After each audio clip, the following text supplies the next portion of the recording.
disability, then taking that characteristic and actually stereotyping it and connecting it to negative labels or connotations, creating a separation between us and them, that then results in devaluing individuals who have that attribute and discriminating against them. So it's really all of these things that happen when we talk about stigma. And we already have quite a lot of research from the more general sociology or even social psychology perspective. We know that stigmatization is quite negative for people's health, to put it mildly. So from anywhere between creating negative emotions to actually creating chronic stress that depletes resources and makes it more difficult for individuals to cope with traumatizing and different difficult experiences, to actually seeking help, which can, all of these things together can really make matters worse in terms of people's health and well-being. And one place where we see the role of stigma is in social entrepreneurship. So I do want to use stigma as an example of how different types of entrepreneurs face different challenges when it comes to their well-being, because they have very specific stressors. For example, we know that for other commercial entrepreneurs, stigma may not necessarily be something that's salient in their daily experiences and their daily work. So for me, it's really about using stigma as just one example to think about the heterogeneity of entrepreneurship and how that has an impact on well-being. So today I would like to reflect on 3 projects, 3 different studies, and I'll be honest that none of them started focusing on stigma, but stigma plays in the daily experiences of all of these entrepreneurs. And while this is not necessarily reflected in depth in each one of these publications, I want to expand on this today because it's not something that we talk very often about in social entrepreneurship or entrepreneurship more broadly. So the first project that I want to talk about today is with refugee entrepreneurs in Malaysia. And Malaysia doesn't recognize refugees. They don't have a legal status, they don't have legal protection, they don't have any rights. And on top of that, refugees are stigmatized as a specific attribute that's not very well perceived in society. And what we see from this research is that refugees engage in 2 different approaches to entrepreneurship that are very gendered, but also linked to very different ways of either concealing or revealing their stigmatized experiences. So the first approach that we identified, and going back to the idea that it's very gendered, we identify that only the men refugees engaged in this entrepreneurial approach, and they hid their stigmatized identities and experiences. So they tried to stay under the radar. They didn't register their businesses. They operated in the informal economy. And when they did register their businesses, they did so under the name of locals, because refugees are not allowed to have their own businesses. So all of this is done from the perspective of I need to hide my entrepreneurial activities because they're illegal, but I also need to hide my refugee status because it's stigmatized. And if it's exposed, I will be in a lot of trouble. But what this results is constant fear that you might lose your business because your local partner, who may have not contributed at all to the development of your business, actually might one day decide that your business is operating quite well, it's quite profitable, and they might decide that they can take it because legally it's theirs. And going back to the point that this is about social entrepreneurship, so all of the refugee entrepreneurs that we engaged with for this study were also social entrepreneurs, because for them, generating any sort of income was a way to support their community. So it wasn't just about generating income for themselves, but also for the rest of their community. And that often meant that with this approach of hiding one's stigmatized experiences and refugee status, these entrepreneurs also created community hubs. So their enterprises were essentially a place where the community went to seek resources, to hang out, to spend time together, to have experiences together, which meant that if there was a police raid, which was very much targeting the business, it also put the entire community at risk. Because these people, if they weren't registered as refugees with the United Nations Refugee Commission, could end up in prison, they could end up beaten up. And that meant constant fear again, whether it was fear for the business or fear for the community, which from a well-being perspective means terrible hedonic well-being because you're constantly living with negative emotions.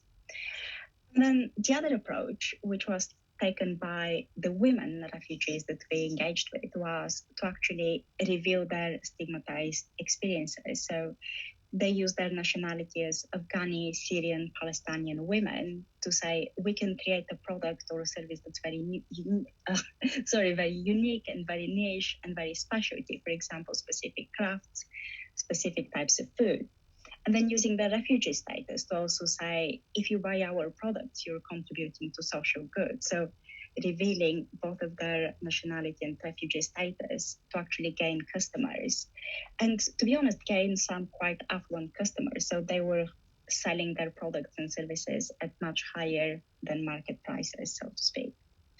But that also put them at risk, but a very different type of risk. So they were entirely dependent on intermediaries, so other social enterprises who could organize the orders, and that meant a lot of insecurity in terms of income and feeling in fear of will I be able to pay my rent, will I be able to buy medication, but even more importantly, living in fear of the risk of human trafficking. So again, these are refugees who don't have any sort of protection. So they're very easy victims for human trafficking. And that means that if something happens to them, the police would not be involved in any way, shape, or form. Very often, they might not have identification documents, which makes it more difficult to track them across borders. So what we see with the experiences of refugee entrepreneurs in Malaysia is that they're damned if they do or if they don't.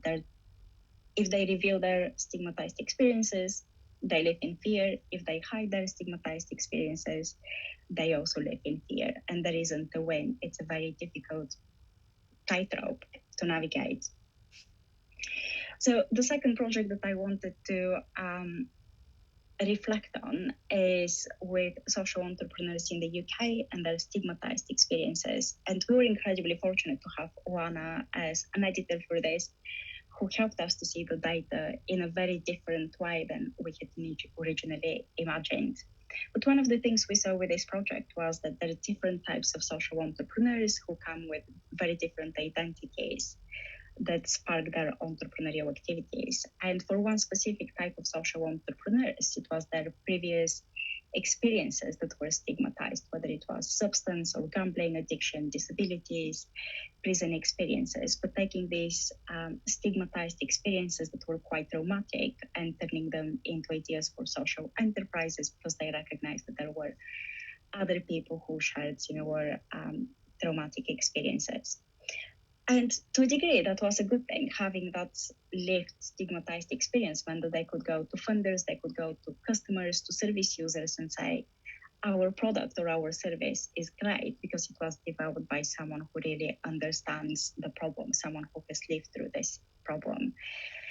And that credibility was priceless, but it also came with quite a bit of well-being costs, so to speak. And the first one is continuously reliving the trauma and being re-traumatized, because it meant that every time they pitched to investors, every time they engaged with the media, every time they spoke to potential clients, they had to say, I have personal experience of addiction, or my disability has helped me to understand this problem. And that continuously made them aware of that experience and how difficult it had been for them. And the second part of this meant that they were very often seen as being incredibly passionate, so passionate as activists, passionate as people who want to create social change, or maybe advocates for specific societal challenges, but not seen as professional enough, not seen as actually being real business people.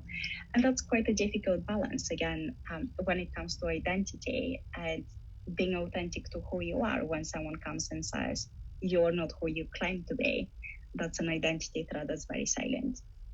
So what we saw is that for these entrepreneurs who started their social ventures with their stigmatized experiences at the core of what they were trying to create and the type of social change they wanted to create, it was about creating an entrepreneur identity as almost a tool to kind of navigate some of the stigmatized experiences, to counter them, to be seen as more than, as someone other than someone who has experience of substance abuse or problem gambling and so forth. And what I think is really interesting with this study around stigma is that, in a way, stigmatized experiences can be powerful in helping social entrepreneurs navigate part of the entrepreneurial journey, helping them to gain credibility, to gain some of their first customers, to gain some of that institutional support they need. But it also comes at multiple well-being costs. And some of these well-being costs actually come from the structures and the norms that are embedded within incubators and accelerators and funders, and even the media and what they expect from a social entrepreneur to share.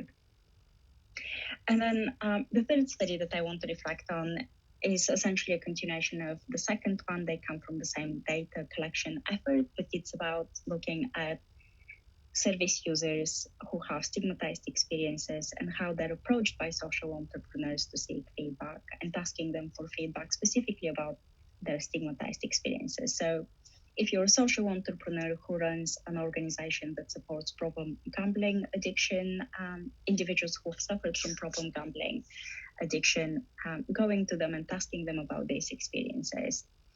And from an entrepreneurship perspective, that's the right thing to do. So seeking feedback, it's a good way to learn, to develop better products or services. It's something that's expected by incubators, accelerators, funders. It's something that we teach in business schools.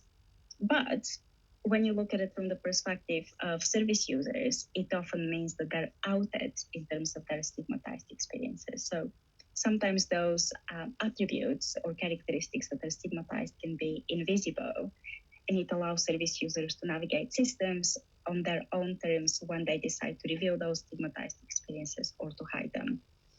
But if someone is asking you for feedback specifically about your stigmatized characteristics, that means that all of a sudden other people around you know that you might have those characteristics that are considered as devalued or less acceptable in mainstream society.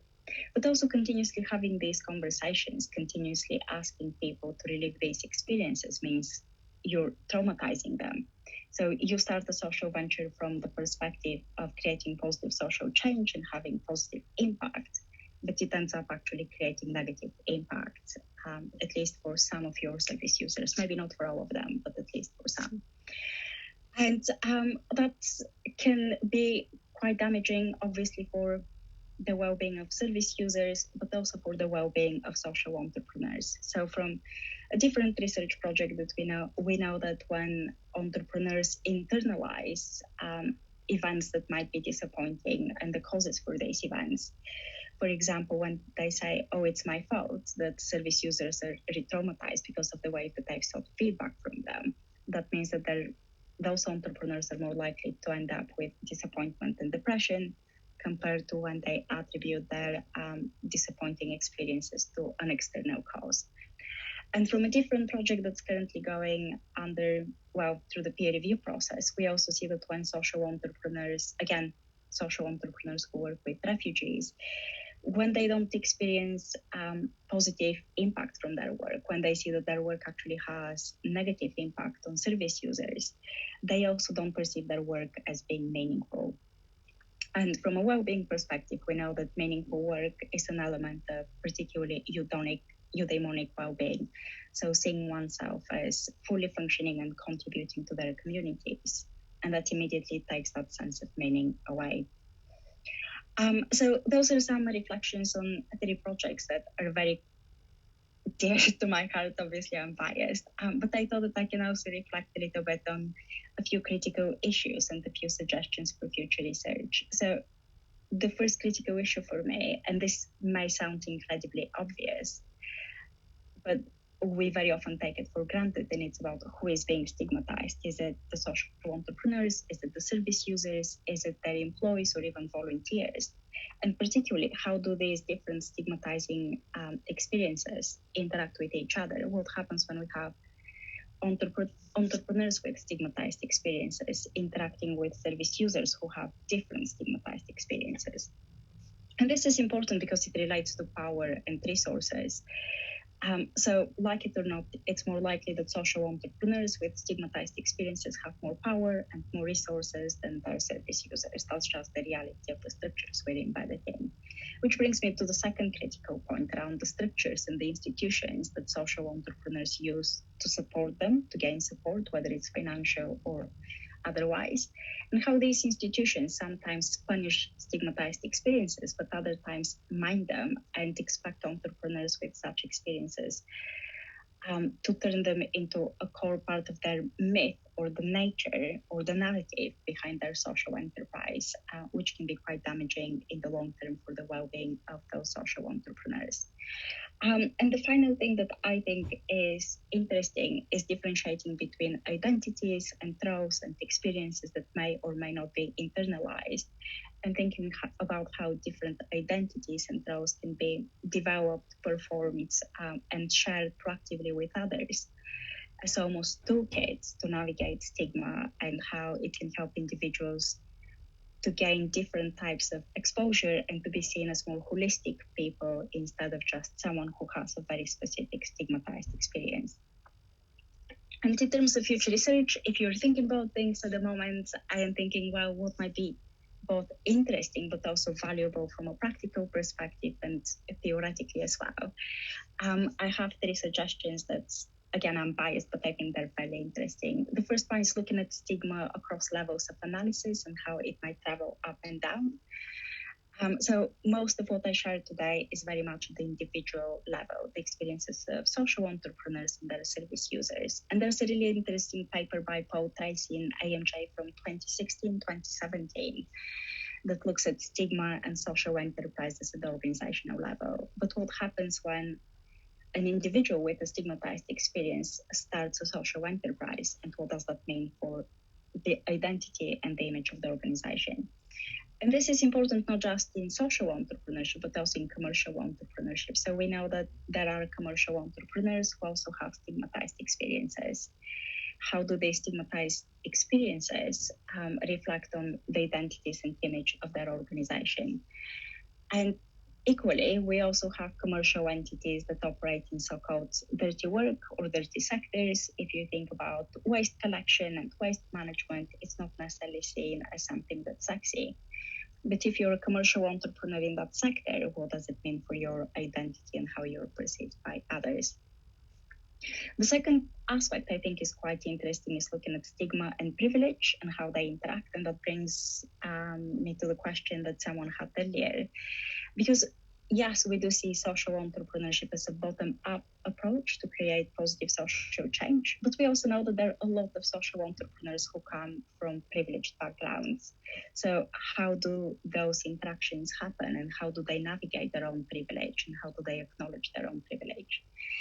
And that in itself is a really important conversation to have and research topic, but also it can tell us a little bit more about pity as a negative emotion. So in social entrepreneurship, we know a lot around compassion and empathy as positive pro-social emotions that catalyze social entrepreneurship. But what about negative pro-social emotions such as pity? And then the final element for future research from my perspective is around emotional labor. So from what we've heard today, we know that for social entrepreneurs particularly, it's very likely that a lot of their daily life and work involves emotional labor.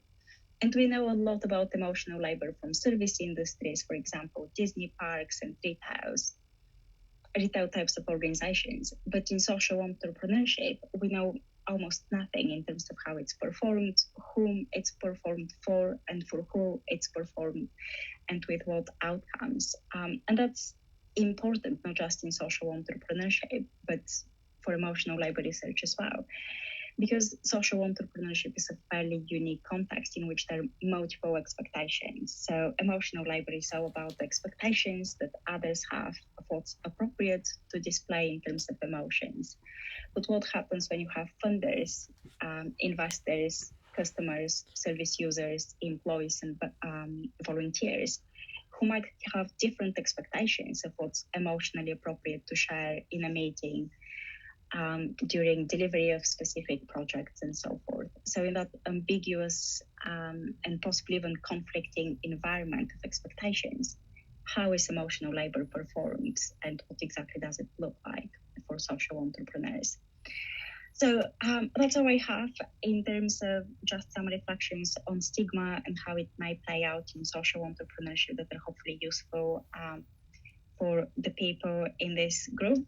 Thank you so much for having me. I look forward to your reflections and having a conversation with you, but also feel free to get in touch online, whether it's via email, LinkedIn, or Twitter. It would be fantastic to keep this conversation going.